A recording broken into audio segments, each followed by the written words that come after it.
Okay.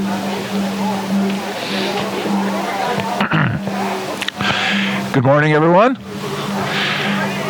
I think we're ready to start. I'm James Oyster, or you can call me Jim. I'm one of the signatories to the petition that was delivered today to the governor. There'll be several speakers here, and we want to thank the journalists for being here, doing what only they can do. And we want to thank all the people who are here, all of you who are here to show the governor that we're concerned about this issue and that we would like to have her protect us from the federal overreach regarding the WIPP. And as the reminder, please, try to maintain some social distance. 6 feet is, I think, still what is recommended, but and wear a mask if you feel comfortable. All right, so just to sort of recap, WIPP is the Waste Isolation Power Plant. This is the only dump for nuclear weapons waste in the nation, and it was supposed to be closed in 2024. That is all the mission that WIPP originally had. So that's WIPP. We also want to thank the governor for allowing us to present these more than 1,000 signatures from concerned citizens to her office. Also, I want to say Tara Lujan, Representative Lujan was here. She's not here now, but she was here in solidarity with us. These signatures that I mentioned, you can see on this zip code map. These are all the zip codes that we got signatures from. Now, this is not, the number of people that signed. This just shows that people from all over the state are concerned about this issue. There will be a question and answer period after the speakers present for those who have more questions. The press may pick up press kits from Robin Sadel. There she is. And the press release has also been translated into Spanish. Our first speaker is Commissioner Anna Hansen of District 2.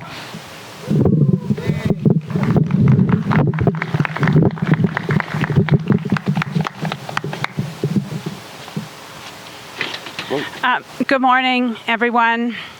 Thank you. I want to start by taking a moment of silence for the people of Ukraine who are fighting a deadly fight against a huge nuclear power. I feel that it is our responsibility as citizens and residents of New Mexico who are also basically a large nuclear power to stand in solidarity with our brothers and sisters in Ukraine. And so if we could please take a moment of silence for them, and also remember that they gave up their nuclear weapons for protection from the West. We owe them protection. They did the right thing by giving up their weapons and leading the way. And we in New Mexico could also give up the weapons here.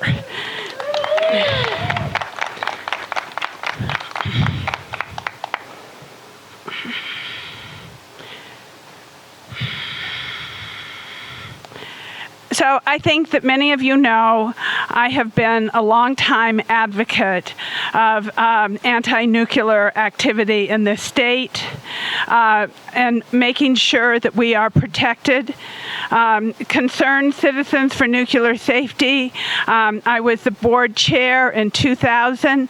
It says Concerned Citizens for Nuclear Safety. That is why we are here today, because we want nuclear safety. This transportation route is deeply concerning to me. First of all, it does not protect us here in Santa Fe County. We are going to have waste transported twice through our communities. That is a very serious thing, especially not knowing how it's packaged. We fought years and years to make sure that we had decent true packs to protect the waste, the transuranic waste that was coming off of the Hill. As many of you probably know, I still continue to fight to get the waste off of the Hill. That to me is incredibly important. We have legacy waste up there that must be removed, not 28 years from now, but now it needs to be removed.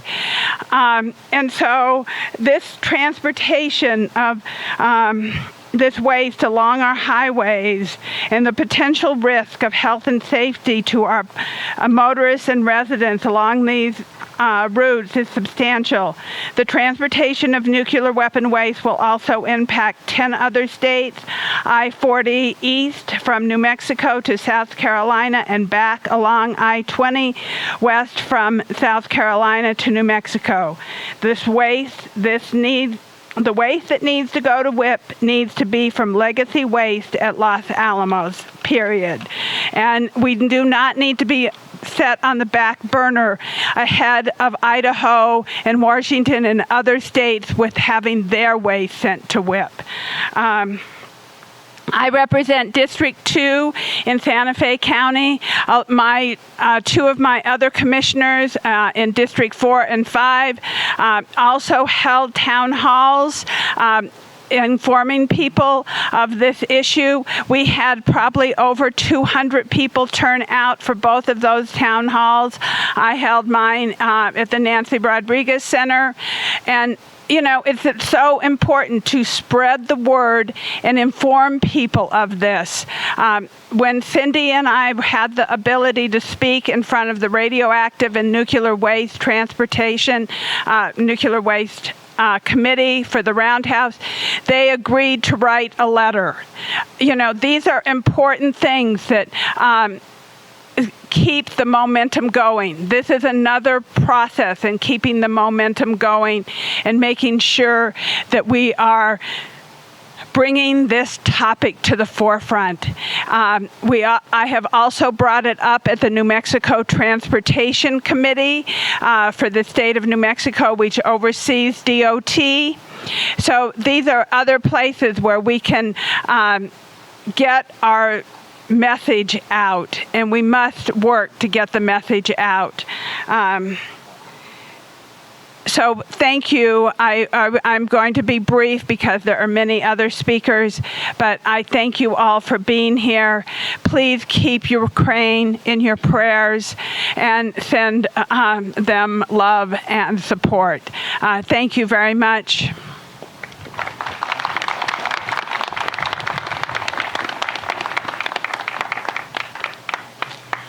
Thank you, Commissioner Hansen.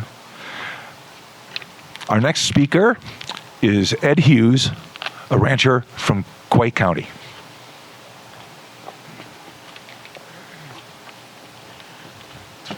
Good morning, ladies and gentlemen. My wife, Patty, and I own a small ranch in Quay County near Interstate 40. The expansion of WIPP that the Department of Energy is planning will impact our ranch as well as many others. These new shipments proposed of 48 some tons of concentrated plutonium will pass our neighborhood, our area, our place twice. First, it'll be transported from Amarillo to Los Alamos National Labs for processing.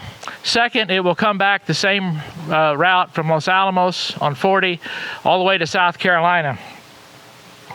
And it will pass us in powdered plutonium form, which is its most dangerous form. And finally, it will pass more communities along Interstate 20, coming back again to WIPP, as Commissioner Hansen has spoken of.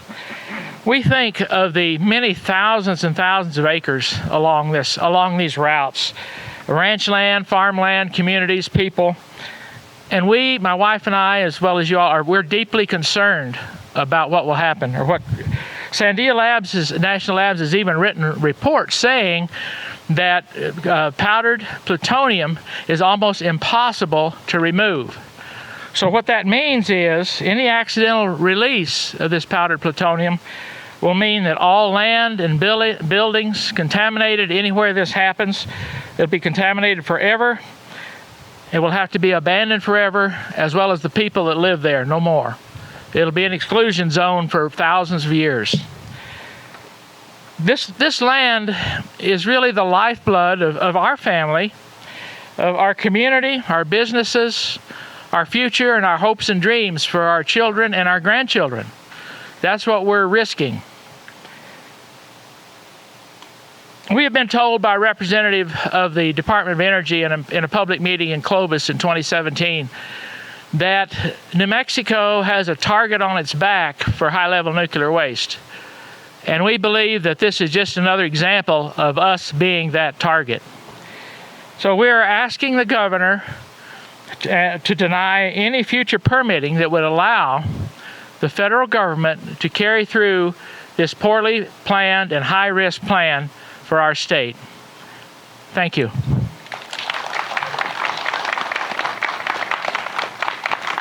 Thank you, Ed. Our next speaker is Kathleen Sanchez, given Tewa name of Wenpovi. She's an elder of the San Ildefonso Pueblo and a founding mother of the Tewa Women United, which you see here. She couldn't be here with us today, so she has recorded her comments.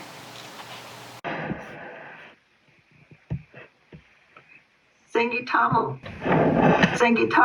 umbia gindi, noa wempovi ang omu, ohoge uingewi ang omu. I am Elder Kathy Wenpovi Sanchez, born and raised in San Ildefonso Pueblo. I have lived here all my whole life, and I know the struggles and joys of living in a communal way of sharing and caring for all relations. I wholeheartedly believe in beloved communities. Thus, as a part of Tewa Women United, we believe that sovereignty is living truth from our hearts, living with Tewa embodiment into our lifeways with hopefulness for all life. This also includes social activism to assure the health and safety of families, communities, peoples, children, sacred spaces, and all of Mother Earth. I have an urgency to what I am about to say. We land-based peoples were robust, thriving farming communities. We still do family farming to meet our urgent sustainable needs. This again is being threatened. Thus, a part of Tewa Women United's mission is that of ending all forms of violence against Mother Earth and promoting peace in New Mexico. Therefore, I have dedicated my life to see that the environmental violence our national laboratories, especially the nuclear missioned ones, such as the Los Alamos National Laboratory, to see that they change from their culture of violent ways, stop practicing terroricide against Mother Earth and all precious living beings, and start to be about harmonizing, humanizing, relationally, also be bound to loving, caring, and sharing life-affirming pathways. Thus, it becomes clear in stating the creation of nuclear weaponry uses plutonium, and that plutonium has to be transported on our highways. Plutonium plays a critical role in weapons of mass destruction, the ability to kill. A deadly form of plutonium is described as powdered plutonium that will travel past us on our highways. When powdered plutonium is released by choice or by a mishap or a collision or an act of terrorism, it is inhaled by anyone outside, and since we cannot feel or taste it, we are unaware of the magnitude of the danger. How could an emergency crew arrive in time to determine if a release has occurred and warn people not to be outside or not to be breathing the air?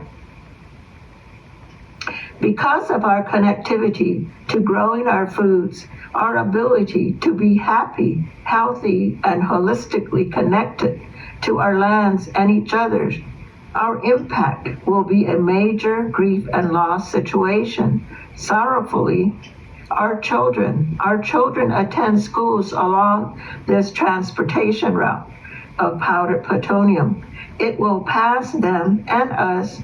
It will pass us 2 times in this federal plan, a scheme of calculated death. Children are the most at risk.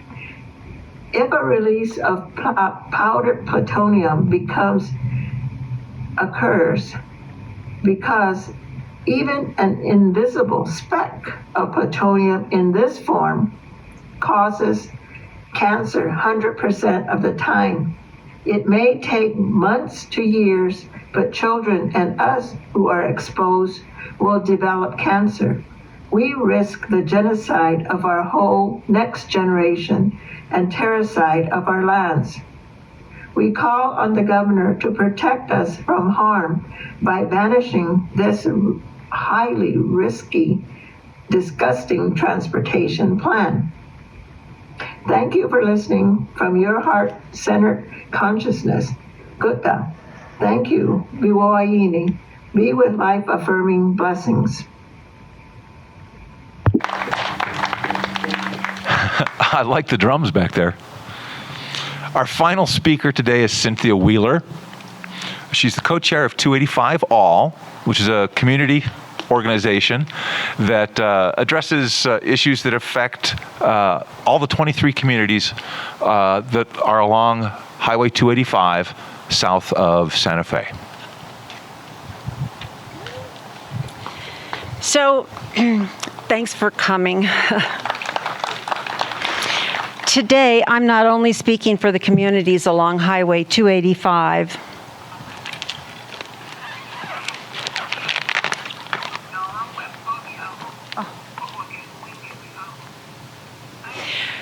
along 285 where I live, I'm speaking for all the communities on the radioactive waste transport route, both to and from Lanel.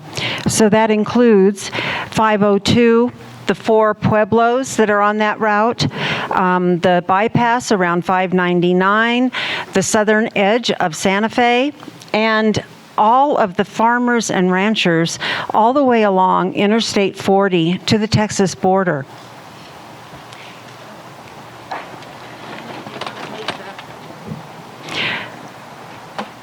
I'm also speaking for all of the communities in these 11 states that are also on the route. They'll be on the route both coming and going. All these communities will be at a higher level of risk because they're all on the radioactive transport route planned in the new Department of Energy mission to expand WIPP. And none of them know it. I'm calling out the DOE and WIPP today. They've covered up the new mission so that the public and our elected officials either don't understand it or don't even know about it. They refuse to meet with us. They distort the facts given to the media, even redefining words like transuranic so that now it means not that harmful when it really means nothing of the sort. They try to break the expansion up into pieces so that each one separately looks innocent. They act as if they can play the public. We disagree. So let me be clear.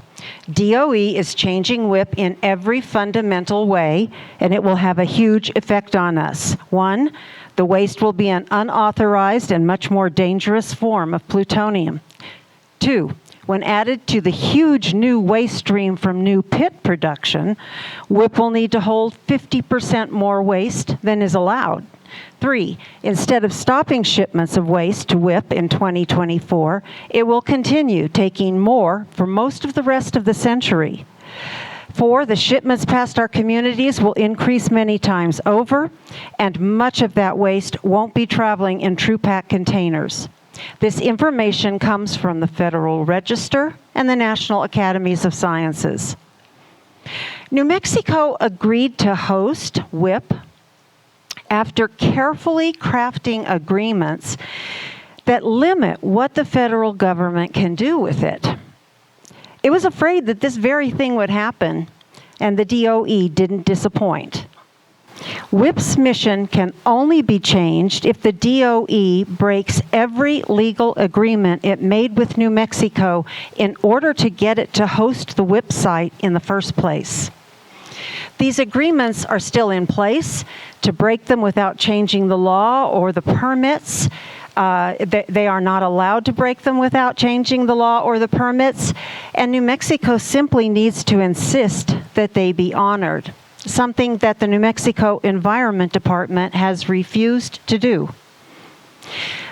You know, the DOE is right to withhold this information from New Mexicans. It's unethical, it's illegal, but it's the right thing to do because when the public is told, it says no. Over 1,000 New Mexicans in all of these zip codes shown on this map signed this petition as soon as they saw it. This is the first any of them had heard about WIPP expanding, the first time the risks had been explained. So today, we delivered the petitions to the governor that many of you signed. The signers ask for her protection from this federal overreach. We ask her because she has the tools in the form of these agreements to stop this. The petition says that her constituents support any actions she takes to protect them from this planned expansion, and that it's time for DOE to find other sites for new waste. We've requested a response by March 15th. New Mexico has done its part. Our agreements need to be honored. We made them in good faith, and the DOE should not be trying to pull a last-minute bait and switch by bringing waste to WIPP that wasn't agreed to.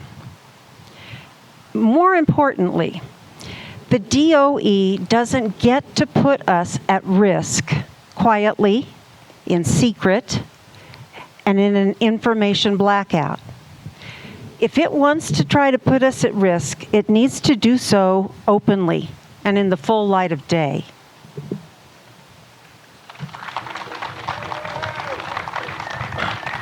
Thank you, Cindy. Also, thank you to Anna and Kathleen. Thank you all for coming. And the only thing I could add is, keep your eyes and ears open, keep informed, because knowledge is power, and that's what we need. Thank you.